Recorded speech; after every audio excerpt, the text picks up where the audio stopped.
So you just started a permanent jewelry business. Congrats, but what's next? Because I feel like this is the part that nobody talks about. Everyone talks about tools and supplies and what kind of chains that they want to have, but no one actually tells you how to make money after you start your business. So I'm hoping I can demystify that for you a little bit today. Hi, I'm Brie, the owner of Bijoux X Brie here in Rhode Island. I'm a certified permanent jewelry artist and fine jewelry designer. And I also do professional business consulting.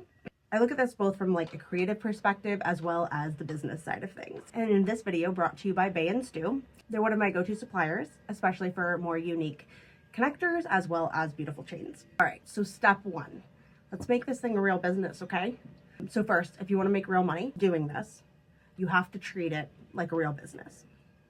Before anything else, make sure you have the basics in place. Your business name, a way to take payments from your clients, a real email, and simple pricing. Then on the back end, I'd look into forming an LLC, which is personally what I chose to do with my business, getting an EIN number from the IRS, which is completely free, by the way, and understanding your state's sales tax guidelines, as well as getting insured. Insurance, I know, it's ugly, nobody wants to talk about it. Insurance is a big one. Not just for protection, but also for opportunities down the line so that you don't miss out on making big money and doing big events. I wouldn't have been able to do large scale events such as PVD Fest or Providence Pride had I not had the appropriate insurance in place. I always feel it's better to be protected both for your own peace of mind as well as your clients, and that way you don't ever miss out on an opportunity that you got through doing such an awesome job. You don't want to build momentum and then have to say no. Tools and safety. Once you have your basic tools, of course, that's going to be your welder, various pliers, professional jewelry cutting tools, and your basic supplies. Of course, chain, charms and connectors. You're going to need jump rings, of course. That's when you can really start focusing on your business and getting clients. Of course, I'm assuming if you're watching this video right now, you're probably already in your business, but maybe you're not and you're kind of wondering how to get started. Just before you officially launch your business, just make sure that you're really comfortable with your tools. You know what you're doing, of course, with safety in mind, and that you're not taking any unnecessary risks for yourself or your clients. I personally decided to go through professional training despite having previous jewelry experience. However, just make sure that you know what you're doing, you understand how to use your machine, and I definitely think that having a basic education in metals, even if you might not come from, the jewelry world, that's totally fine. You can always learn. That's the great thing, is there's so much you can learn. YouTube University, that's taught me a lot in my business. Just make sure that you're properly trained and comfortable using your tools. Just you don't put anybody at risk, and you don't put your own business at risk, of course. Friends and family are not only a great place to get some beginner leads, but also it's a great place to practice. So for example, my poor sister-in-law Holly, bless her heart, that girl stood still and just sat there for about an hour and a half while I did my first bracelet on her. I can now probably do that same bracelet on her in about 2 minutes and 30 seconds on a good day. One thing that's really important, and this comes from my business background, is understanding your goals early. Do you want this to grow into a big business with a team? Or do you want this to be something flexible that brings in some income without taking over your life? Is this something that you really want to pursue full time? Also, of course, it's okay for this to be a side hustle. So if you are doing this as a side hustle, this could look something like doing a couple of pop-ups a month, taking a few appointments here and there, creating some additional income, maybe doing a couple parties a month, depending on what you feel your best opportunities will be in your area and kind of based on who you know and who they know. Not every business is going to be scaled. Sometimes the goal is just freedom and flexibility. So for me, my personal example is that I focus on income and flexibility. I like being hands-on. I actually enjoy creating jewelry, like with my own two hands. I don't necessarily want to be a manager and have to be HR and do all of the other lovely corporate things that I left behind when I started my studio back in 2023. I don't currently want to have a large team and everything that comes along with it. Long term, I could see this being something I pass down to one of my 3 daughters. But that's my path. And, you know, it's the business has flexed and changed over time. I think within the first year of my business, I had moved twice.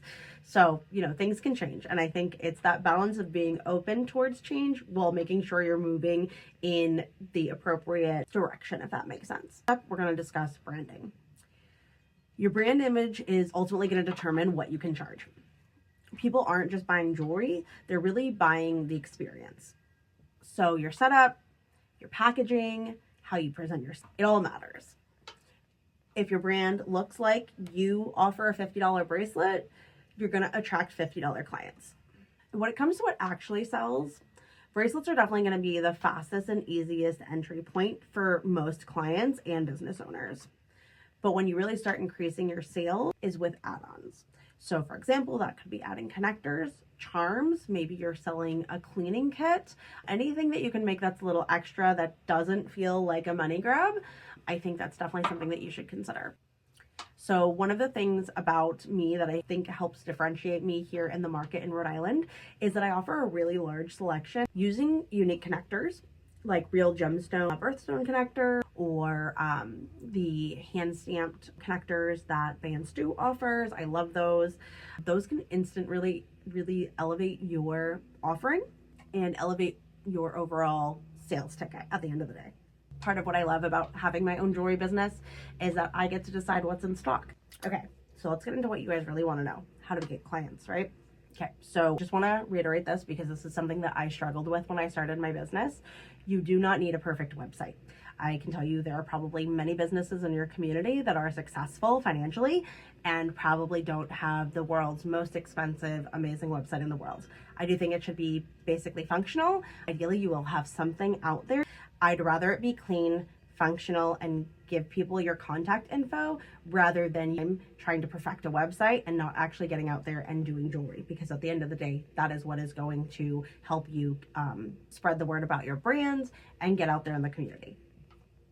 What you do need is people. We need people.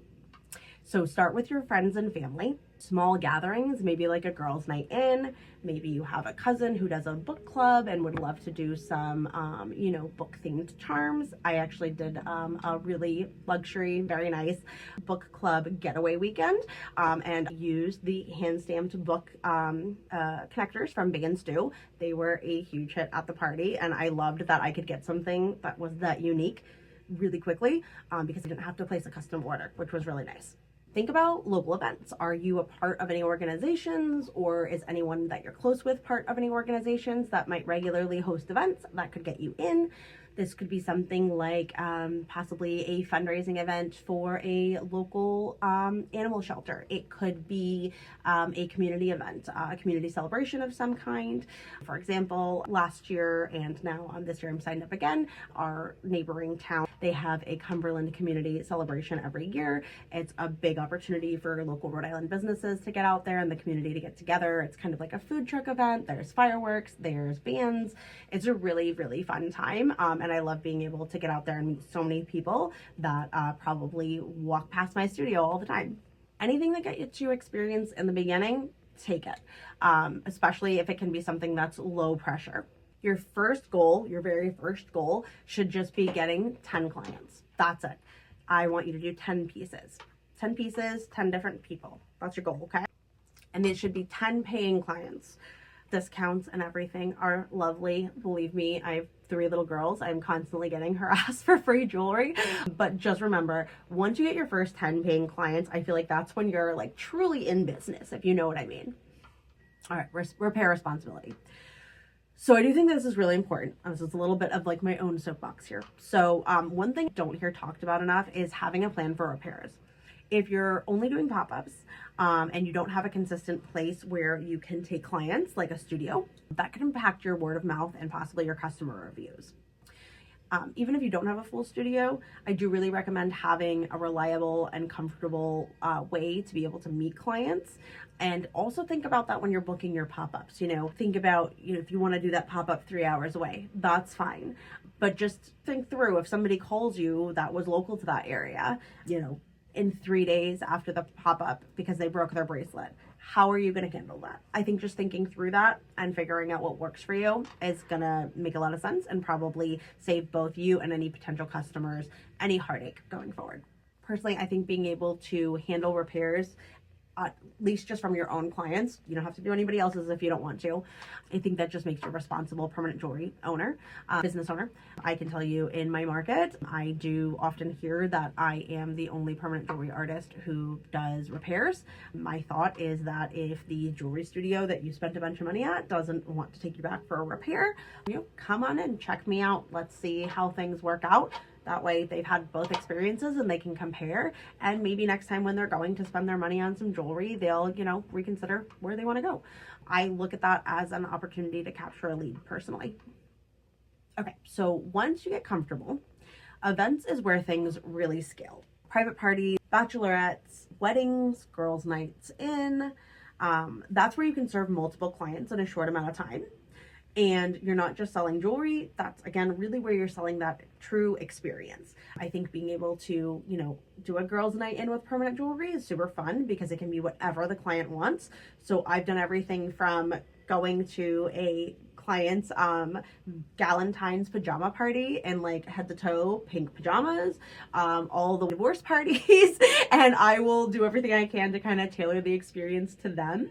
And I think it's just, it's such a fun way, unique way for people to celebrate together. I will never forget, I once did this bridal shower. It was a co-ed bridal shower, and one of the things they were really excited for is that was one of the days that the bride was able to get her grandmother out of her nursing home to come hang out and spend the day with family. I believe she was like 93 and had, I think, over 10 grandchildren. This woman was simply amazing, and the fact that I got to do a permanent bracelet for her as well as her grandchildren and her daughters, it just felt really, really special. And I love that she was able to kind of take that piece back with her to her nursing home and feel a little extra connected to them, even if there was a little distance. Final thoughts. If you're just starting out, just focus on building a business and creating a strong brand and get in front of people. Look for ways in your community where you can advertise for free or cheap. For example, I started doing some research when I started my business, and I found out that my state of Rhode Island, has a small business directory that's completely free to get a page on. So I was able to sign up for a page, and still to this day when you Google me, it's like one of the first things that comes up after my website. You don't need to have everything figured out, but I do think that you should have some basics. And then you really just need to get going, start moving, get your momentum down, and figure out, how you want this to go, and just keep pushing towards that direction. And if you're looking for materials and unique pieces to incorporate into your offerings, whether it's now or later, I do genuinely recommend checking out the Bay and Stew pieces. One of the things that's really special to me about this brand is that they are a woman-owned small business. And as a woman-owned small business myself, it's really important to me that I get as many of my supplies and spend as much of my own business money with other businesses like mine. It's something I really am passionate about, and I think thinking about those kinds of things, it's a little esoteric, I guess, but at the end of the day, this is your business, and it can be whatever you want it to be, and I kind of think that's what's so special and amazing about this opportunity. Finally, I just want to say good luck. Work hard, have fun, and if you're ever in Rhode Island and you want to get a coffee with another permanent jeweler, please look me up. All right, bye guys. Thanks so much.